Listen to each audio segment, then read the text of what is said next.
はい、どうも、こんにちは。エンジン太郎です。この動画が出る頃には4気筒シリーズも一段落しているのではないかと思います。なので、次のエンジンを作るまでのつなぎ企画として、FMI の152用のツインカムヘッドを作っていこうと思います。感覚的にはエンジン1機丸々作るよりは楽だろうという考え方で言ってるんですが、まあ今の段階で分かってるのは思ったより苦労しそうだということですね。動画の最後に次のエンジンの設計の進捗状況も少しずつお知らせできればと思っています。さて今回のシリンダーヘッドですが、いつも通りスタイロフォームを削って鋳造となります。ただ今回はシリンダーヘッド丸々1個となるので、かなり形状が複雑なのでパーツ数を分けて切削していきます。これがうまくいくのかいかないのかが今回の課題ですね。この辺は次のエンジンの製造に関するテストケースにもなると思っています。動画の左上の方で CNC でスタイルをバサバサ削ってますね。それでメインで映ってるのが削った後の形状のものとなります。今回は合計8枚のスタイロフォームを使って形にしていくことになります。では削り終わったので、これを組み立ててシリンダーヘッドの形にしていきます。後できちんと切るので、今の段階ではちょっと外側を切っておきます。あんま内側切って失敗するのは嫌ですね。削ったスタイルをどんどん土台から外していきます。あとはバリの部分をざっと取っていけば OK ですね。はい、全部のパーツ切り出しました。かなり部品数多いですね。今回かなり部品数多いです。これだけ多い部品を組み合わせて一つの形にするっていうのが実際できるのかどうか、まだ謎ですね。単独部品もあります。この辺、これとかこれとか、これとか、この辺と、この蓋ですね。これは単独部品ですね、一応。これは単独部品じゃなかった。これこうなってるから、これとこれで1セットのパーツと、あとはこれがシリンダーヘッド本体になる部分ですね。では組み合わせをやっていきますね。このケバケバ全部きれいにして組み合わせ進めていきます。ツインカムヘッドだったら別に市販されてるんだから、それを買えばいいと思う方も多いと思います。自分でもそう思いますが、やっぱ作ってみたいが重要ですね。さてと、組み立てですけど、どれがどうだったかな。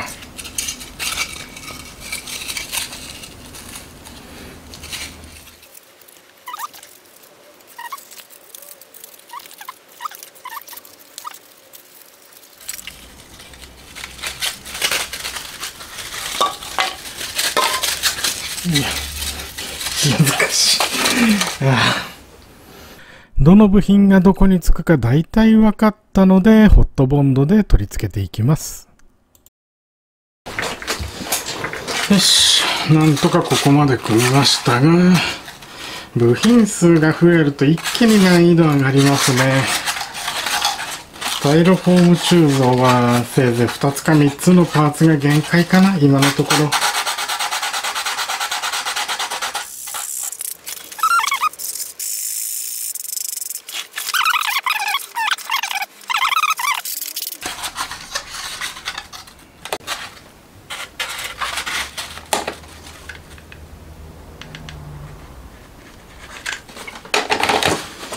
継ぎ目を塞いでいきます。ちなみにハンダゴテは調整器を間に入れて温度70度ぐらいで固定してあります。そして使っているホットボンドも通常のものより融点の低いローメルトというものを使って目地を塞いでいきます。継ぎ目に関しては漆喰が入らなければ塞がなくてもいいんですけどね、万が一漆喰が入っちゃった時のために入ったら一発でアウトなので、今のうちに処理はしときますけど。はい、だいぶ形になりましたね。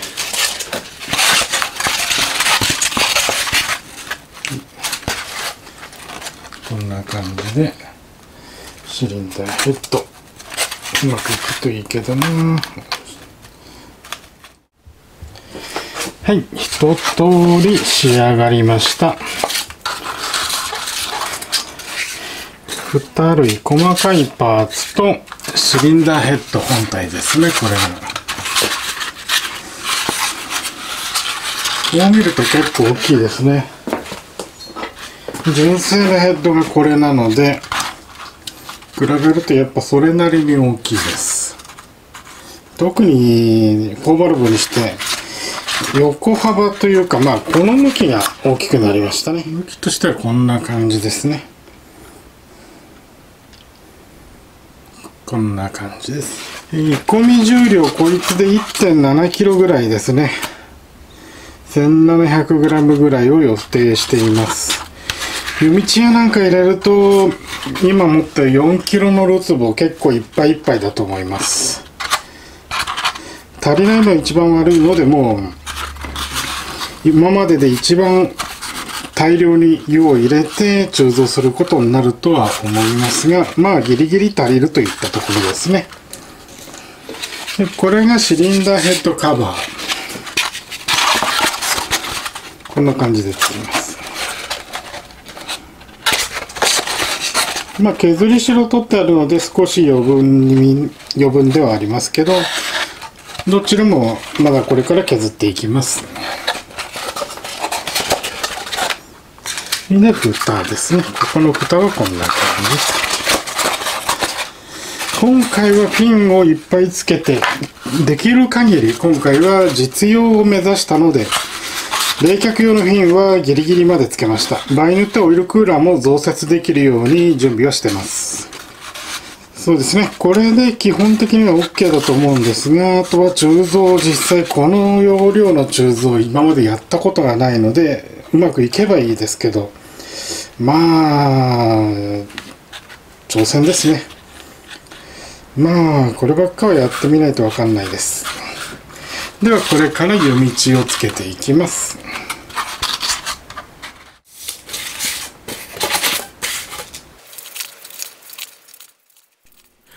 毎回どのぐらい湯道をつければいいのか結構迷います。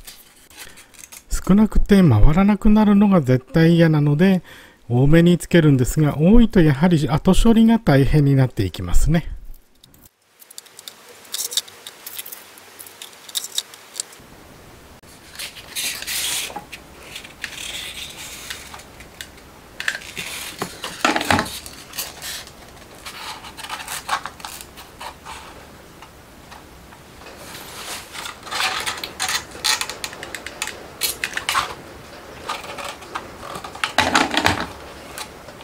はい、一番大きいシリンダーヘッドの部分、湯道全部つけました。ちょっとつけすぎたかもしれないですが、どうなんでしょうね。鋳造の専門家ではないので何とも言えないですが、少ないよりは多い方がいいと個人的には思ってます。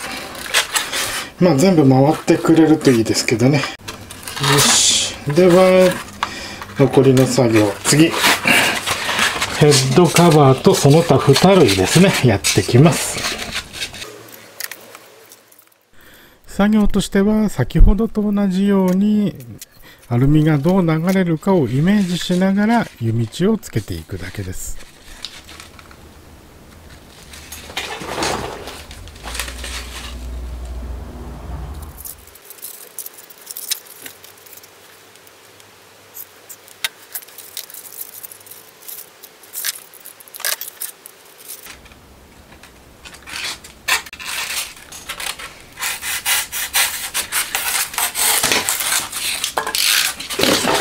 こっちの他の部品の部分もできました。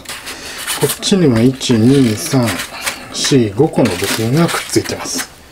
こうやって埋没してやっていきます。よし、これであとは漆喰を塗って何層か塗って何度かやってきれいにしたらいよいよ鋳造ですね。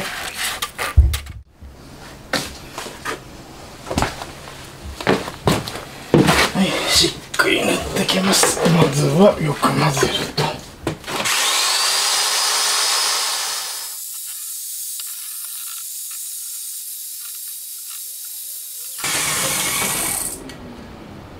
漆喰を混ぜたら、まずは細かい部分、フィンの隙間とかを筆で塗っていきます。こうやってなじませておくと、後でドブ漬けした時に隙間ができづらくなりますね。そしたらドブ漬けをして全体に漆喰を塗っていきます。この時弾かれちゃった場所なんかは筆で修正を入れてきますね。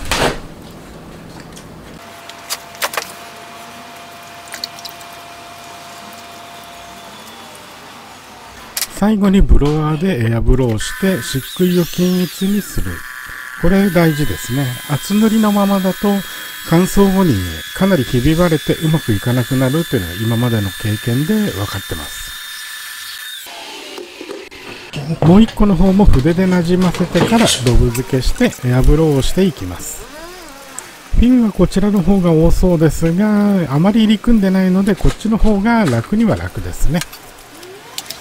このタイプの鋳造を今まで何回かやった経験から言うと、あまり漆喰層を厚くする必要はないのかもしれません。埋没する砂がきちんと回っていれば意外と大丈夫なことが多いです。塗った漆喰も乾いたので鋳造をしていきます。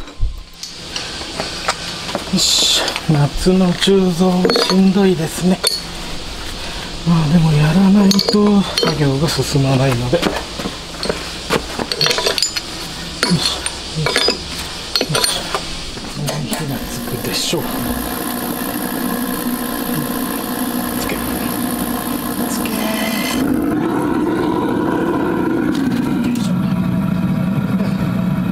夏場は火つきがいいですね、さすがに。ではアルミを溶かしている間に埋没作業を進めていきます。まずは本命のシリンダーヘッドからいきます。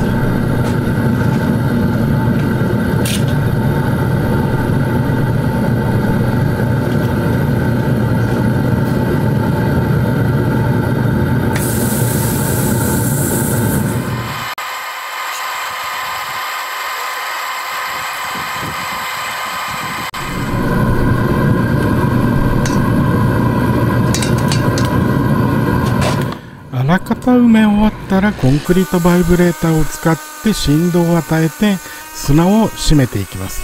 この時に細かい部分にも砂が回っていくと思います。いよいよここから鋳込み作業になります。やっぱ鋳込みのここのタイミングが一番緊張しますね。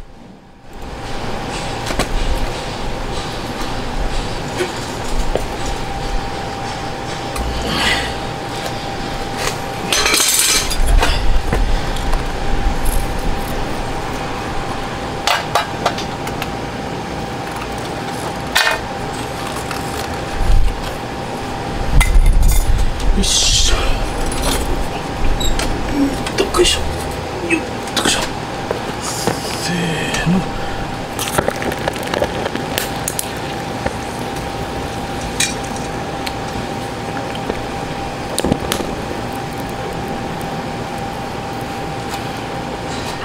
煮込んでしまったらもうきれいに入っていることを祈ることしかできません。10分ほど待って中から取り出していきます。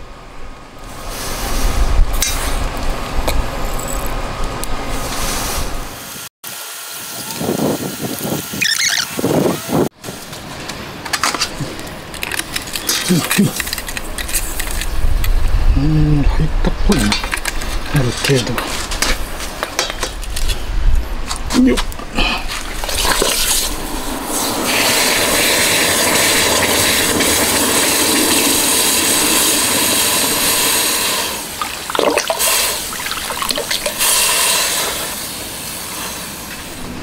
りあえずはちょっと冷えるの待って後でチェックしますね。見た感じに今んとこ大丈夫そうです。2回目があるので2回目の準備とちょっと砂を冷却しないとならないですね。はい、2回目の鋳造もうまくいったと思います。一応目視でほぼ問題ないですね。ちょっとところどころ、はみ出したとこもあるはありますが、特に致命的な問題にならないですね。何しろスタイロチューブはこういう風にフィンが結構細くしてもきちんと入ってくれるのはいいですね。砂型だとこの深さはきついですね。ましてや抜き勾配つけてないんで、これそういう意味ではすごく面白いと思います。よいしょ。さて、じゃあ湯道切ってきますね。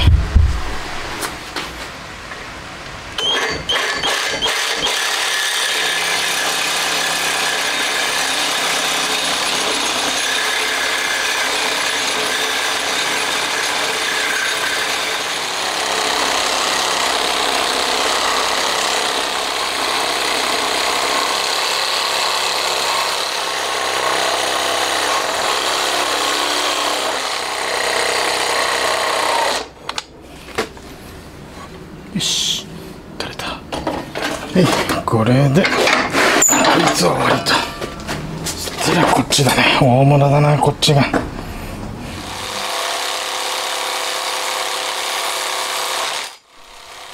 欲張って湯道つけすぎたかもしれませんね。取るのがすごく大変です。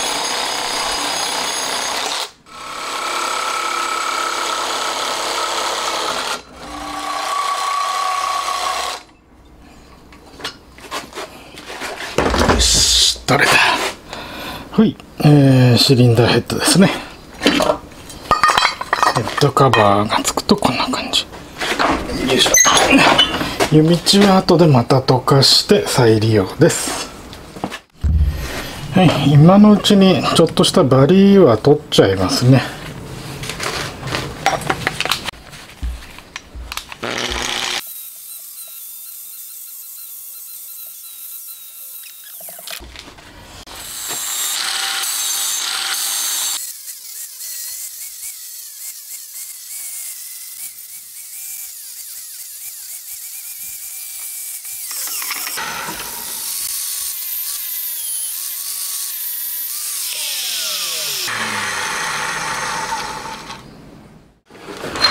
だいたい湯道、出っ張った部分はあらかた取りましたね。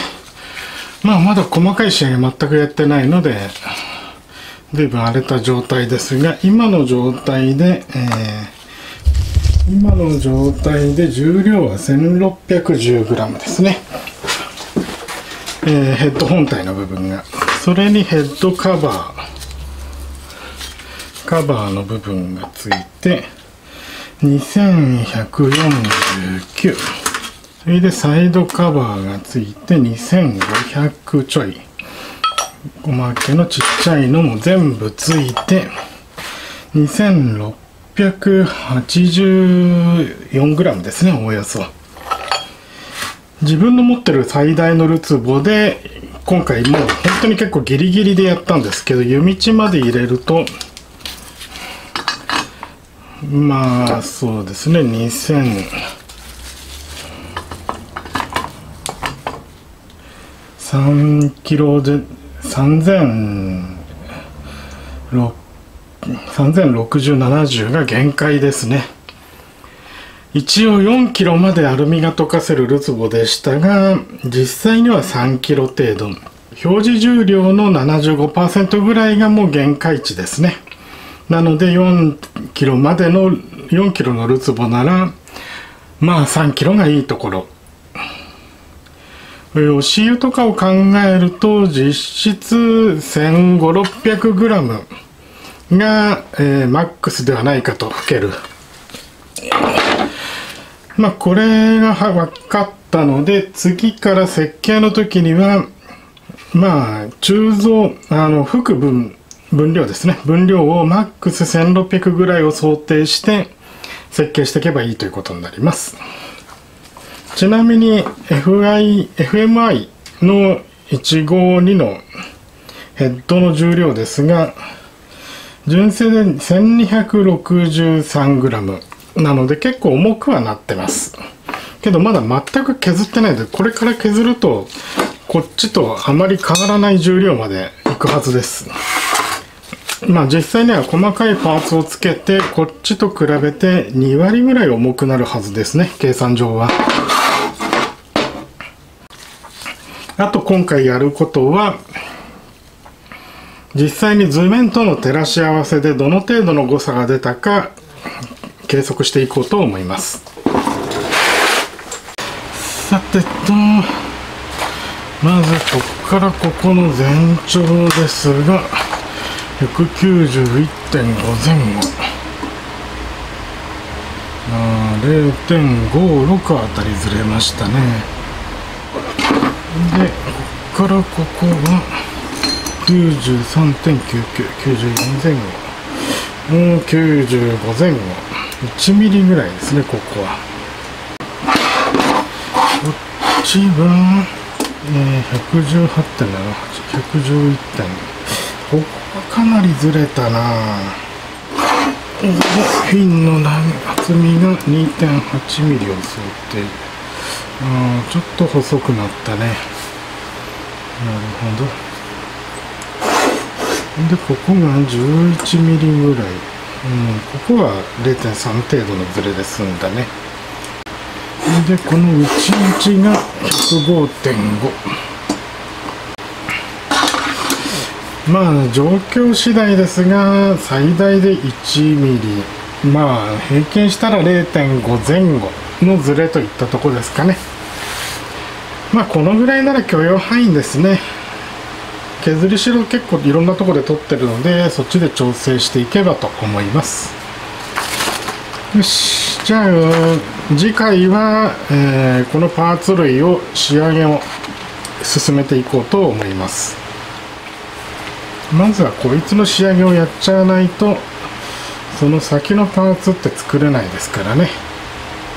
そんな感じで進めていこうと思います。どうもご視聴ありがとうございました。また次回もよろしくお願いします。ここからはおまけになります。現在今動画にしたツインカムヘッドとは別に、また4気筒のエンジンの設計を始めています。なのでこれから動画の最後の30秒から1分ほどを使ってエンジンの設計の進捗状況などをご覧いただきたいと思います。正直まだ設計は始まったばっかなので、今のが確定事項ではなく、今後行きつ戻りつしながら設計は進めていきます。とりあえず現在決まっているのは、ボア 35mm、ストローク 32.4mm、4気筒で 124.6cc となる予定ですね。このおまけ動画もあまりにも視聴者維持率が低くなるようなら、続けるモチベーションがなくなるので、ぜひ最後までご視聴ください。それではまたよろしくお願いします。